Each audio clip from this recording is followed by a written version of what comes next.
Hello बच्चों, let's see the question. Let S is equal to 2 plus 6 by 7 plus 12 by 7 square plus 20 by 7 cube and so on. एक infinite sequence है. Then 4S का value क्या होएगा? Okay. So let us see the key concept in this question. Key concept.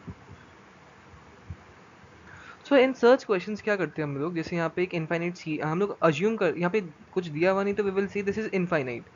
ये infinite sequence है 6 by 7 plus 12 by 7 square and so on. ये चलता ही रह रहा है. तो हम लोग यहाँ पे क्या करेंगे, so as to make it, मतलब कोई एक लॉजिक निकालने के लिए यहाँ पे हम लोग s को ना 7 से डिवाइड कर देते हैं. ओके, सो क्या हो जाएगा 2/7 plus 6/7 square plus 12/7 cube and so on. चलता रहेगा ये. अब what we will do, we will subtract s with s-7.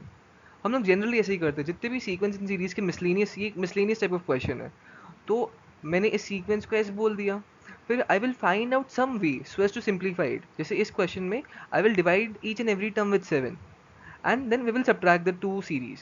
ठीक है, तो यही की कॉन्सेप्ट है and we will do this only.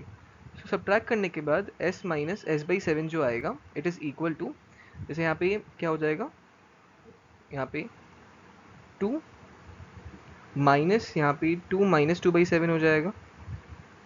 Okay, plus, यार Radha I can do like this, मैं दोनों को साथ में लिखता हूँ. s is 2 plus 6/7 plus 12/7 square and so on. And जो s/7 है, मैं यहाँ पे 2/7 6/7 के नीचे लिखूंगा. Okay, plus 6/7 square plus 12/7 cube and so on. And now we will subtract. हम लोग यही करते हैं कि पहला सीक्वेंस तो लिख लिया, दूसरा सीक्वेंस में कोई लॉजिक निकाल के या कोई एक एनालॉजी देख के, जैसे यहाँ पे हम लोग 7 से डिवाइड कर दिए, फिर एक एक चीज़ छोड़ के, एक प्लेस छोड़ के will start writing the sequence. Okay, जैसे यहाँ पे हम लोग कर रहे हैं. अब हम लोग इन दोनों को सब्ट्रैक्ट कर देंगे. सब्ट्रैक्ट करने के बाद वी विल गेट, सो यहाँ पे सब्ट्रैक्ट करने के बाद we will get 6s/7. This is equal to 2 plus 4/7 plus 6/7 square plus यहाँ पे आ जाएगा 8.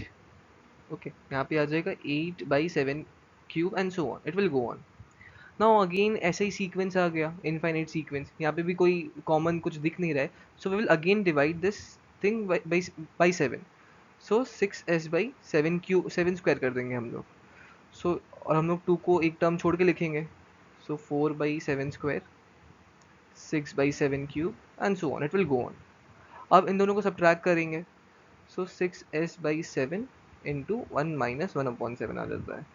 This is equal to 2 plus 2/7 plus 2/7 cube 7 square, sorry ये स्क्वायर होगा, plus 2/7 cube and so on.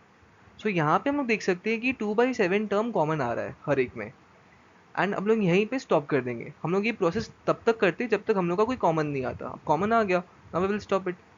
सो इसको सिंप्लीफाई करने के बाद we will get 6 square s divided by 7 square. This is equal to, यहाँ पे 2 कॉमन ले लेता हूँ, 1 plus 1/7 1/7 square 1/7 cube and so on. Infinity तक जा रही है. So what is this, this is infinite GP. Sum of sum of infinite GP का फॉर्मूला क्या होता है, सम ऑफ इनफाइनाइट जीपी, इसका फॉर्मूला होता है s इज इक्वल टू, जो फर्स्ट टर्म होता है जीपी का, divided by 1 minus R. R is the common ratio. ठीक है, तो ये इनफाइनाइट जीपी है, सो हम लोग इसका सम निकालते हैं. सो यहाँ पे जो फर्स्ट टर्म था इनफाइनाइट जीपी में, यहाँ पे 36s/49 आ गया. This is equal to twice of, जो फर्स्ट टर्म था वो था 1 एंड जो कॉमन डिफरेंस था वो था 1/7. ओके, सो 2 इंटू यहाँ पे ऊपर में 7 आ जाएगा divided by 6 and this is, यहाँ पे s है तो यहाँ पे इंटू 49 इंटू 36 आ रहा है. एंड ये वैल्यू है s का. So this is equal to 2 into 7 cube divided by, यहाँ पे आ जाएगा 6 इंटू 36 विच इज 6 क्यूब.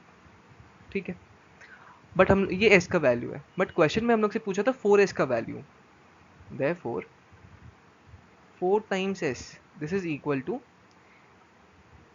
यहाँ पे 4 इंटू टू 8 हो जाएगा, इंटू 7 क्यूब इंटू 6 क्यूब, जो कि होता है 7 क्यूब 6 क्यूब को यहाँ पे 2 क्यूब लिख सकते हैं 8 को, और यहाँ पे 2 क्यूब इंटू 3 क्यूब लिख सकते हैं 6 क्यूब को. सो this is 7 cube divided by 3 का क्यूब, 7/3 का होल क्यूब. ये है वैल्यू 4s का. Okay, and from the options हम लोग क्लियरली देख सकते हैं ऑप्शन सी मैच कर है 7/3 का whole cube. So this is the answer of this infinite sequence. Okay, 7/3 का होल क्यूब. आई होप आप लोगों को सोल्यूशन समझ आया होगा. Thank you.